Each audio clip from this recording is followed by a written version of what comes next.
Well, it was ridiculous. So, and actually, you're a part of it. So chime in wherever you want. But I was for a good portion of my life, I was a mobile DJ, and right about the time I started really hating it because I had to do it. I was working for this very small company, and I was like, I needed the money, and so she was like, "Are you available New Year's Eve?" And I'm like, "Sure, I got nothing else going on." And so it was.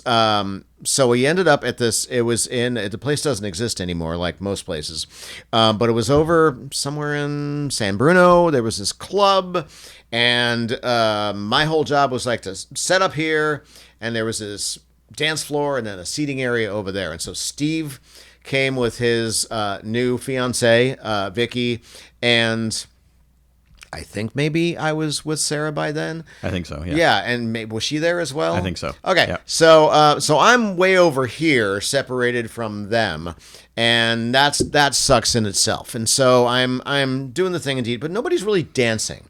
It's like this big open space, and there's some people over there, and I'm by myself, and I'm playing music, and I'm just like, this blows. But what I started noticing is that these women who were dressed sort of, like nice / a little slutty, were walking past with these guys and walking down this corridor. And then, but that's none of my business. And are you remembering and it took me a minute to realize, oh, I'm not just doing a New Year's Eve party. I'm doing a New Year's Eve party at a whorehouse. Oh my! Are you kidding me? What? And so, whoa! I wasn't ready. Oh yeah. And as soon as it clicked that escalated quickly. I know. I saw the same girls going down, and I looked down the hallway, and they go down the hallway and into a room, and then a little bit later they'd come out of the room and then go back out there, and then the gal would come back. Were you noticing this at the same time? I stayed in my seat the whole night. I just want to put that on the record. Vicky, he stayed in his seat the whole night. That's crazy. And at the end of the night, or before the end of the night, when I was wrapping up, after midnight, and they came over. After the balls dropped. So one of the gals comes over and gives me this very ornate like finish that. Yeah, well, dollar. What is that? She gave me this. It was dollar shaped, and so I opened it up. Thank you very much, and I put it in my pocket, right? And she kind of looked at me kind of funny, and then I went home. And then so I get later on. I opened it up. It was $100 bill, crisp $100 bill in this ornate red and gold sort of. And I was like, did she expect me to use this? Like. Was I this a gift certificate? Yeah. Basically, yeah, it was credit. Was I expected to make this the first part of my payment that night? This was a vagina gift certificate. I mean, oh my god. Oh yeah, it was funny. Yeah. Did Sarah know that? Oh yeah, she was probably there when I opened up the envelope. I mean, I was like, I got $100. Wait a minute. Hold on. What was I supposed to do with this $100? Oh my god, that's so crazy. Yeah, it was funny. Hold on, I'm processing. Go back to the beginning of the story. So this was where in Millbrae? Millbrae, San Bruno. I don't really remember. It was kind of off El Camino, and it was down this little on the other side of the tracks. Alley. Yeah, and it was just this dark, but it was a big place. Actually, I remember it was like this big dance floor space, and way the fuck over there were the people I wanted to hang out with, and they were, did they serve dinner? I don't know. I don't remember. I mean, yeah, they did. Yeah, they did. Yeah, it was hot lunch. So I DJ'd in a whorehouse. Wow. Yeah. Wow. We have so many social media clips from this moment. Jot that down. We need to chop that shit up. That is, oh my God. Well, my story is not going to be nearly as good. You go next. No, mine's a sad story, though. Oh, mine's pretty sad, too. Yeah. This is... no sad whores in this story. Well, I mean... No. Well, we haven't gotten started yet. Yeah. I was in Arizona, and I had this was my second time in Arizona. I went to Arizona after I got out of high school to go to college, and I managed to get through like a semester and a half, and it just wasn't working for me. And I went back home for a while, and I moved back to Arizona with my friend, and I was involved with this theater group. And it was just a small little theater company, and this guy was just trying to produce stuff. And so we were doing a show, and I didn't have a place to live, and so part of the budget was he was putting me up in this hotel. But it was just me in this hotel room on New Year's Eve. No friends, no hanging out, no party or anything like that. Didn't have any money for food. Oh, the only thing I had, the only thing I had, there was a jar of Miracle Whip, like one of those little jars. Oh, babe. And I had a plastic knife. Oh, fuck. And there's Barry Manilow singing "Just Another New Year's Eve" on Dick Clark's Rockin' Eve. And I'm sitting there eating my Miracle Whip with a plastic knife. And That is so shitty. that is so I'm shitty. so sorry.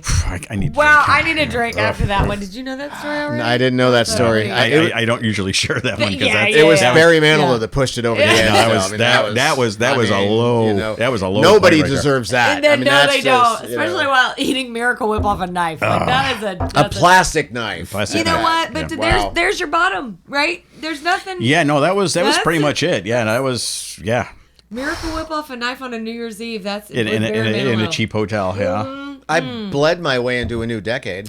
You We bled had your yeah, way. we had a party at the crack house I lived at that one time. So Gonna need more info on that. But go ahead. I rented a room in a house and the guy It's a had a step crack. up. We went from a whorehouse to crack house. He up leveled. He up leveled. See? I ended up renting a room in a house. I was 20, 2-3 years old. Something, yeah. And I rented a room in a house because that's what you do when you're 20 years old. You rent a room in somebody's house. Turns out the guy who rented the house to me actually had a bit of a crack problem. and it had a whorehouse in the back. No, that would have made it fun. Didn't have the benefit of that though. By the way, nobody has a bit of a crack problem. right, exactly. Yeah, no, And that's so a we're standing in the full-blown kitchen. issue. We were pouring drinks in the kitchen, and I was like 10, 9, 8. We're like, oh my god, like everybody get in here. We're gonna toast, and we all toasted, and my beer glass shattered in my hand. It was just like, boom! This explosion of glass at midnight, and I was like, fuck! And I got blood going Down your arm. Oh yeah, it was a good one. That It was a good one. sucks. I was like, Happy New Year! Bloody fist. That's one way to start. So mine was a year of 1998 going into 99. And I remember that so specifically. Okay, so I was in high school and I was on holiday break and I was dating a boy that was already in college. And so it was up north of where I grew up by about an hour or so. And I was going to surprise him and I was going to show up to a New Year's party. I'll give you one guess what I ran into. He was with another girl. Yeah, and that whole thing played out. So I basically almost fought a bitch on New Year's Eve, 1998. I was like, 99. wait, so it didn't play out the way some of those Pornhub videos play out. No, it played out in a in different a way, very is what you're different saying. way. Exactly. Yes. Damn it! I I was know. hoping this. I'm so sorry. Yes. I'm done. I know. Andy's out. Andy's gone. Everybody.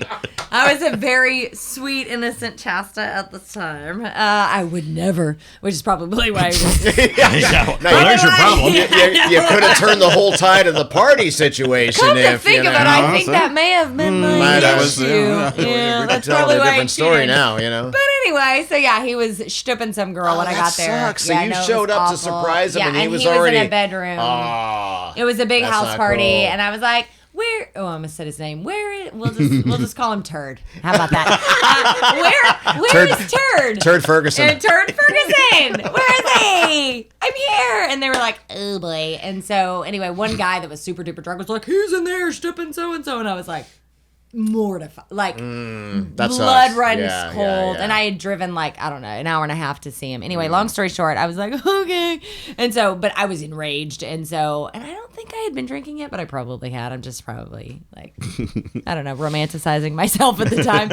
And so I was like, no, get her. And so they wouldn't come out of the bedroom. And so I go down to my car and I'm so pissed and I'm standing beside my car and I'll never forget this apartment was on like, it was the second level. So there was a big balcony where everybody was partying. And I'm literally cussing to the sky. Like, you know, I'm just like, fuck it. Yeah. And they come out and this bitch has the, oh, now I'm getting all, Oh, here we go. Oh, here we go. Here we go. She's getting all, because she's hammered at this time and she's just like taking it, you know. So she is just like freshly effed out of the back. I'm like, hey, bitch. And I'm screaming at her. She's screaming at me. Finally, I get in my car and I'm like, fuck you all. I get in my car and I'm crying. And this radio station in Oklahoma City was playing Prince 99. Gonna 99. party like it's 19.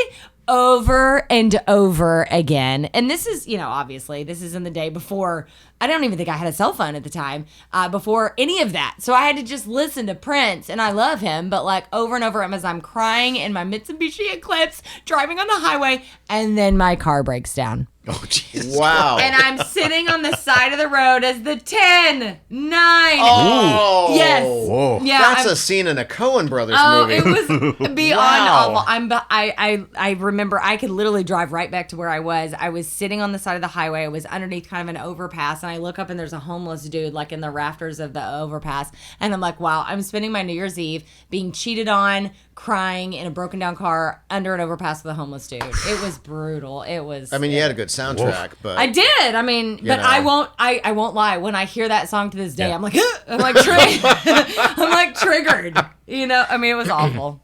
I have sweaty palms just thinking about it. Yeah. So there you go. Wow. Happy New Year.